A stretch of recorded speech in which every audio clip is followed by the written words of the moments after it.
To be here at Malcolm's, it's just a really amazing experience because it's not like your usual learning experience, it's more like a kind of a fusion of different people's ideas. Engraving this box for a client, and it's his cat, so we're making a box and it's going to be engraved with cat fur. To bring something and work on it here is really to kind of have total freedom in what you're doing because of the environment. Basically it's kind of not your usual workshop environment, so in that way it gives me more freedom.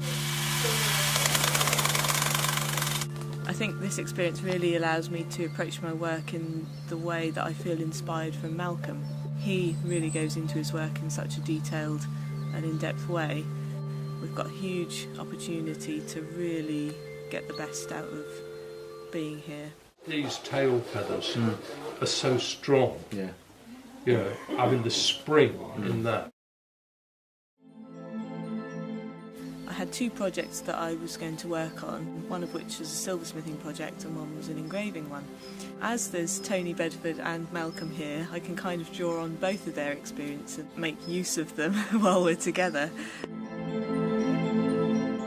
There's so much inspiration everywhere with paintings, lino cuts and silversmithing tools, and there's an outdoor silversmithing area as well, so you've got Tony Bedford and Nan Lou kind of silversmithing outside, and then you've got Jane Short and Angus really kind of in their detailed worlds on their own pieces, and then you've got people learning, exploring new techniques, so it's a really refreshing experience to be here with all of that going on.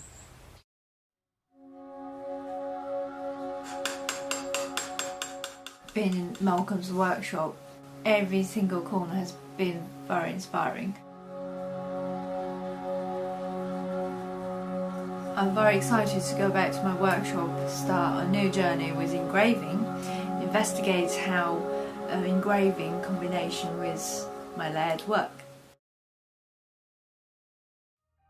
It is interesting actually when you put people at different stages of the same process, if you like, together, because although usually the aim is for the more experienced to teach the less experienced, the important thing is that everyone is open-minded and that you are prepared to learn from each other, and level of experience goes out the window, it's irrelevant in the end.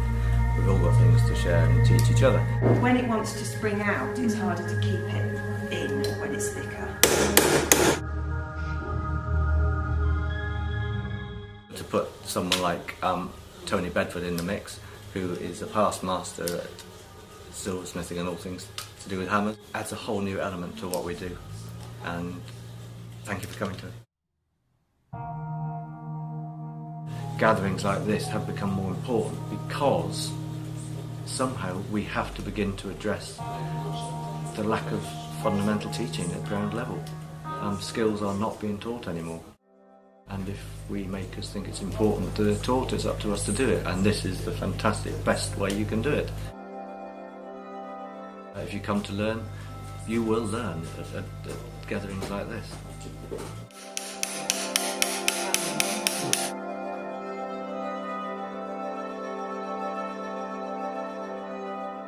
This process has just opened up a whole other avenue.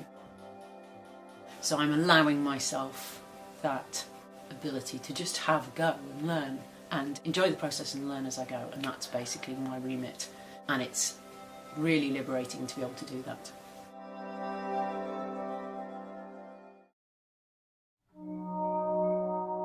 I've had a brilliant week. What happens when you get a bunch of silversmiths in the workshop together? It's just such a fertile environment. When people are working alongside each other, everybody's got a different approach, and all approaches kind of come together to make something much greater than could possibly happen when you're working on your own, which most of us are most of the time. The culture of it has changed, of silversmithing has changed so radically. We are able to teach each other, and we actually want to teach each other, and we all want to learn from each other, and we want to share our skills, and well, thank goodness because that'll be what keeps the blood pumping, basically. When you hear people kind of whinging on about how all the trade's dying and everything's shrinking and all the skills are disappearing, I actually feel quite optimistic right now about the fact that there are so many possibilities. I think we're in a really critical moment, that if we don't get on with the skill sharing and creating and keeping the vitality now, whilst we've still got enough to make the most of, then we will have missed the moment. But I actually feel really optimistic about it. At the end of the day, I think we're all pretty much in awe of Malcolm, because he's a kind of wizard, really, in a wonderful way. Respect.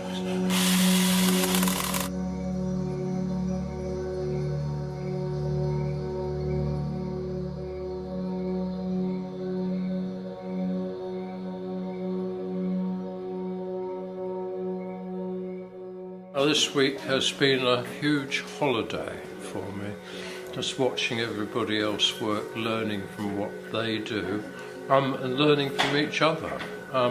It's been terrific, really inspiring, and not only that, everybody being so happy. It's just been the normal sort of organic work situation that it is, but heightened by 6 or 7 other people working at the same time. Wonderful. The people learning from each other outside the college atmosphere, working in a living workshop with everything else happening at the same time, because clients turn up out of the blue, we deal with them, they love it, they think it's wonderful, which it is. The rather impromptu picnic, which I very, very carefully orchestrated right down to the last little bit, worked out really well, even in the freezing cold weather that it was. The 30-odd guests that have been here thoroughly enjoyed it. I can't think of anything negative to say about it. It's been great. Good. And I really do hope this sort of thing continues in other workshops as well. One important thing that I think could be developed is having younger people, 2 or 3 people in their teens and early 20s, to learn from the people who are learning.